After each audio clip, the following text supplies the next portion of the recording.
दोस्तों कैसे हैं आप। दोस्तों मेरा आज की कहानी हर बार के जैसा अजीब सी है। आशा करता हम आप सभी को आज की कहानी पसंद आएगा। आप मेरी चैनल में नया हो तो कृपया लाइक, शेयर, सब्सक्राइब जरूर करें। मेरे को ज्यादा मोटिवेट करने के लिए कमेंट करना न भूलें। आज की कहानी एक तांत्रिक की सच्ची कहानी।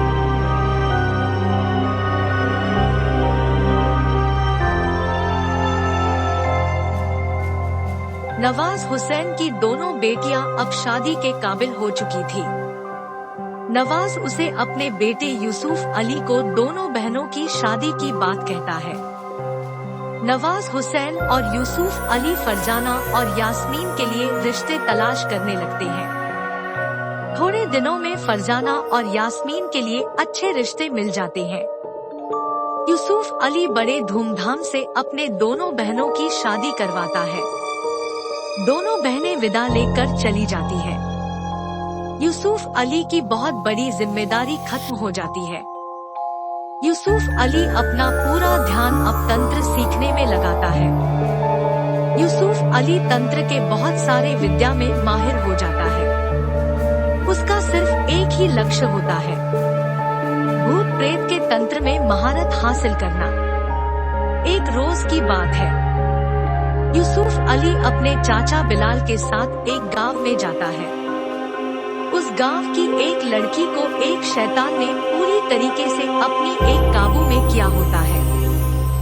बहुत सारे तांत्रिक उस लड़की को उस शैतान के चंगुल से छुड़ाने की कोशिश करते हैं, लेकिन किसी को भी कामयाबी नहीं मिलती। हर एक तांत्रिक के हक में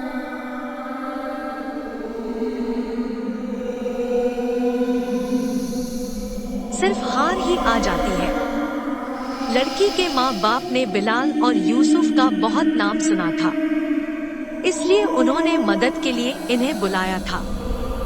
बिलाल और यूसुफ लड़की के घर पहुंच जाते हैं।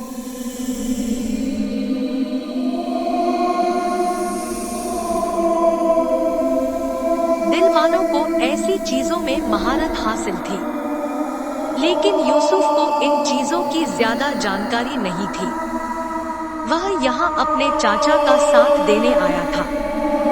बिलाल लड़की के घर में दाखिल होते ही वह लड़की बहुत शोर मचाने लगती है। मारने के लिए बिलाल और यूसुफ की तरफ जाने लगती है। 10 से 15 लोग लड़की को पकड़े हुए होते हैं।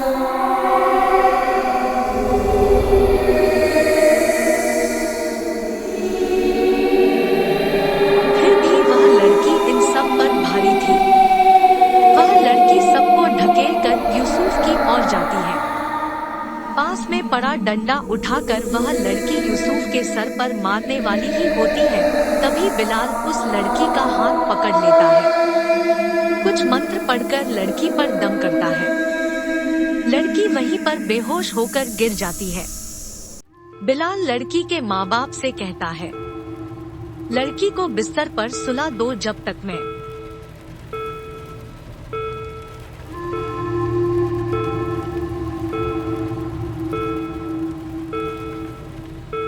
नहीं कहूँगा, तब तक यह लड़की नींद से नहीं जागेगी। डरने की कोई बात नहीं। लड़की के माँ बाप लड़की को बिस्तर पर सुला देते हैं और बिलाल से आकर पूछते हैं, क्या हुआ है हमारी बेटी को।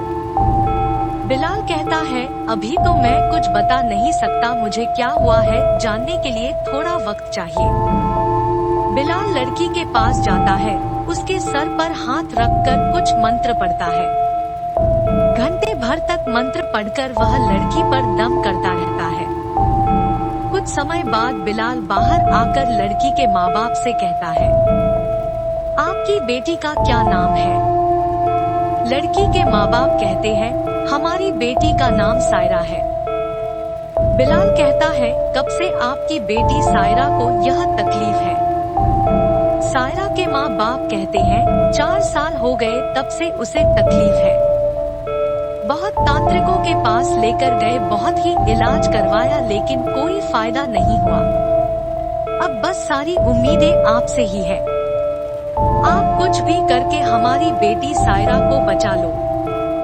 हम जिंदगी भर आपके एहसानमंद रहेंगे। और वह दोनों रोने लगते हैं। बिलाल उनको कहता है, रोना बंद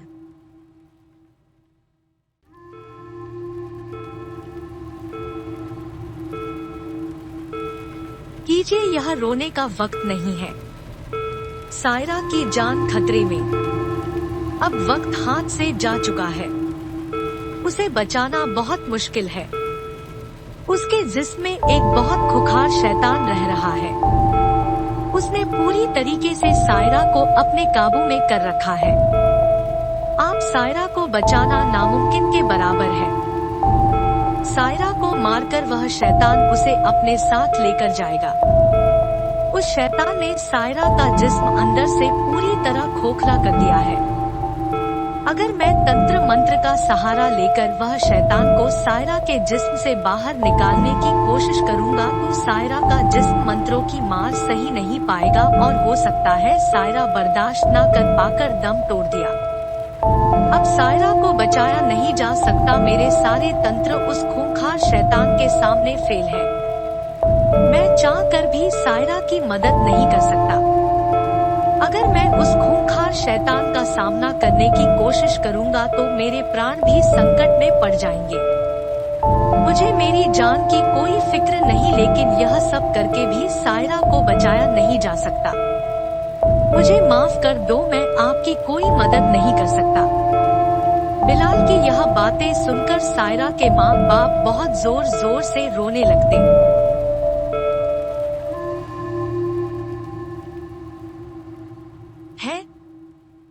उनको अपनी बेटी सायरा मरने वाली है, यह खबर सुनकर बहुत गहरा सदमा लग जाता है। उन पर गमों का पहाड़ गिर पड़ता है। रो रो कर उनका बुरा हाल होता है। वह दोनों बिलाल के सामने गिर गिर आने लगते हैं। अपनी बेटी की हिफाजत के लिए मिन्नतें मांगने लगते हैं। बिलाल के पैर पकड़कर उसे मदद की गुहार लगाने लगते हैं। बिलाल को उनका यह हाल देखा नहीं जाता। बिलाल उनकी मदद करना चाहता था, लेकिन वह बहुत मजबूर था। वह चाहकर भी उनकी मदद नहीं कर सकता था। फिर भी बिलाल उनको हौसला देते हुए कहता है, मैं आपको कोई झूठी तसल्ली नहीं दूंगा, लेकिन इतना यकीन दिलाता हूँ, मैं आपके साथ हूँ। सायरा को बचाने की हर मुमकिन कोशिश मैं करूँगा। आप फिक्र मत करो, खुदा ने चाहा तो सब ठीक होगा। बस खुदा पर यकीन बनाए रखो।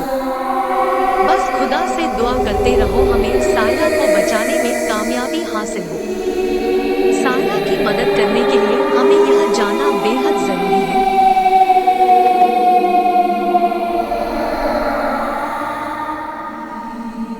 वो खूंखार शैतान कौन है? कहां से आया है? उसने सायरा को अपने काबू में क्यों कर रखा है? आखिर उसका मकसद क्या है? हमें इन सब सवालों का जवाब ढूंढना है। तभी हम सायरा की कुछ मदद कर पाएंगे। बिलाल सायरा के माँ बाप से पूछता है, आपको कुछ याद है? सायरा की हालत कब से है? किस जगह हो गई थी जिसकी वजह से उसकी आज हालत है? उस खूंखार शैतान के बारे में आप कुछ जानते हो? कभी उस खूंखार शैतान ने अपने बारे में कुछ बताया? इन 4 सालों में सायरा ने कभी उस खूंखार शैतान के नाम का जिक्र किया? कभी कोई जगह का नाम लिया? कहीं जाने की जिद की? आपको जो भी पता है साफ साफ मुझे बता दो, ताकि मैं जल्द से जल्द सायरा को मदद करने की कोशिश करूंगा। सायरा के माँ बाप कहते हैं, हमें इस बारे में कुछ भी नहीं पता। वह खूंखार शैतान कौन है? कहां से आया है? क्यों आया है? उसका मकसद क्या है? हम कुछ नहीं जानते। ना कभी सायरा ने, ना ही कभी उस खूंखार शैतान अपने बारे में कुछ बताया। हमने सायरा से जानने की बहुत कोशिश की, लेकिन सायरा ने कभी कुछ नहीं बताया। बिलाल कहता है, ऐसे तो हम सायरा की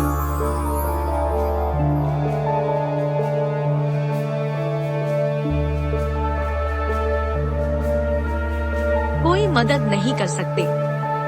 आप सोचो, दिमाग पर जोर डालो, कोई ना कोई बात आपको याद आएंगे, कोई ना कोई कड़ी मिल जाएगी जिसके जरिए हम उस खूंखार शैतान की असलियत तक पहुंच सकते हैं। सायरा के माँ बाप बहुत सोचते हैं, लेकिन उन्हें कुछ याद नहीं आता। वह बिलाल से कहते हैं, हमें कुछ याद नहीं आ रहा। हाँ, लेकिन पास की ही एक गांव में सायरा की बचपन की सहेली रहती है। सायरा अपनी सारी बातें उसे बताती है, शायद उसे कुछ पता हो। बिलाल को उम्मीद की एक किरण नजर आने लगी। बिलाल सायरा की सहेली के बारे में सायरा के माँ बाप से पूछता है। वह कहते हैं, उसका नाम सारा है, वह पास ही के गांव में रहती है।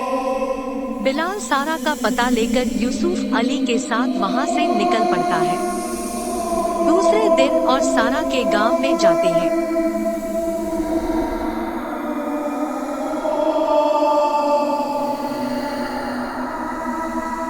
बिलाल और यूसुफ अली सारा के घर पहुंच जाते हैं।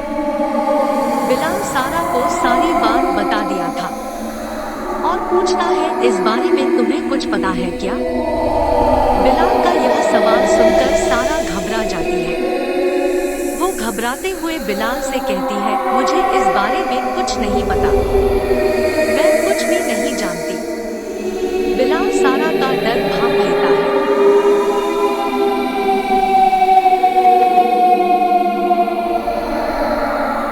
बिलाल सारा को भरोसा दिलाते हुए कहता है, डरो मत, तुम्हें कुछ भी नहीं होगा।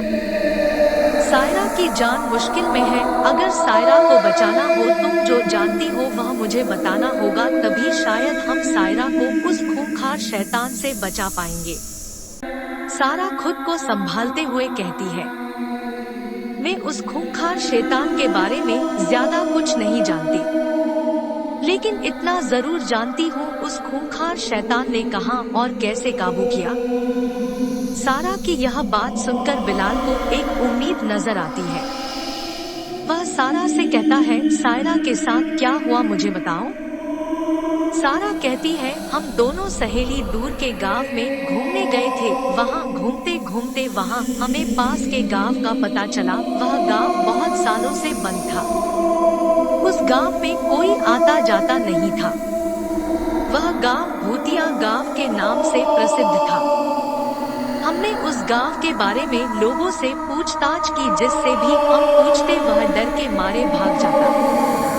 बहुत सारे बुजुर्गों ने हमें उस गांव से दूर रहने की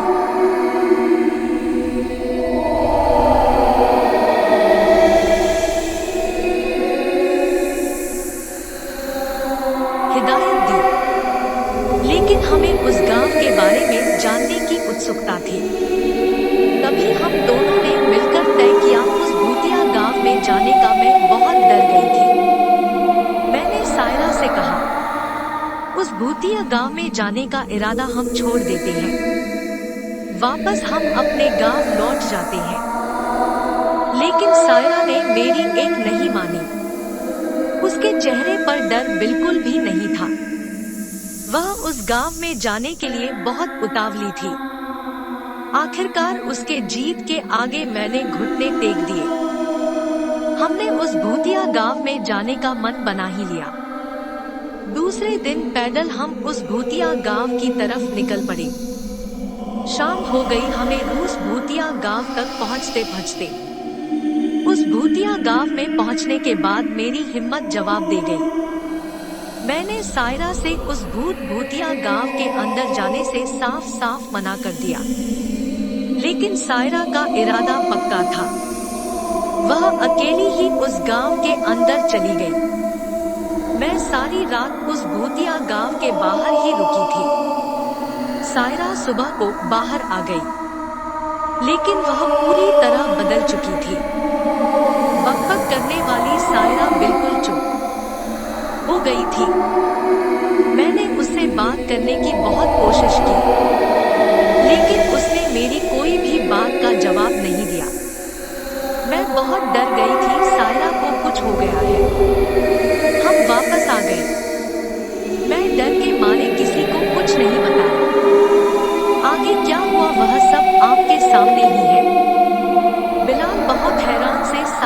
कहता है, इतनी बड़ी बात तुम्हें छुपानी नहीं चाहिए थी और ऐसी भूतिया जगह पर बिल्कुल नहीं जाना चाहिए था।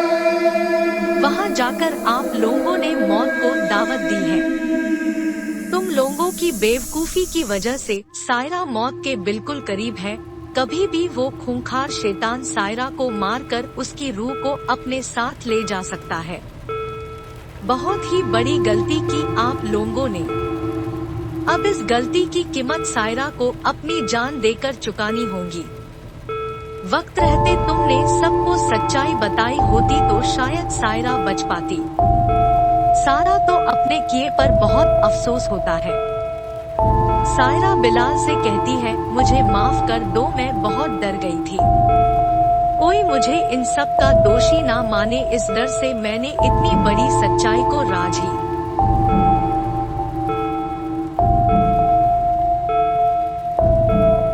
रखा। आज मुझे चुप रहने का बहुत पछतावा हो रहा है। मुझे सभी को सच बताना चाहिए था। मुझे माफ कर दीजिए। मेरी सहेली सायरा की जान बचा लीजिए। इतना कहकर सारा बहुत रोने लगती है। सारा के आंखों से निकलने हर आंसू में पछतावा होता है। बिलाल सारा से कहता है, जो हुआ सो हुआ, देर आए दुरुस्त आए। ये बताओ, इस घटना के बाद सायरा ने तुम्हें कुछ बताने की कोशिश की?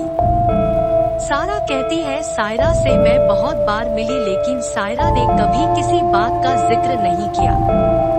जब भी मैं उससे पूछती कि कोई तुम्हें तकलीफ दे रहा है क्या, कोई शैतान तुम्हारे साथ है क्या, ये सुनकर सायरा बहुत गुस्सा हो जाती, बहुत ही डरावनी हो जाती। कभी कभी उसने मुझे बहुत मारा पिटा है, हैवान की तरह बन जाती है। बाद में कभी इस बारे में मुझे उससे बात करने की हिम्मत नहीं हुई।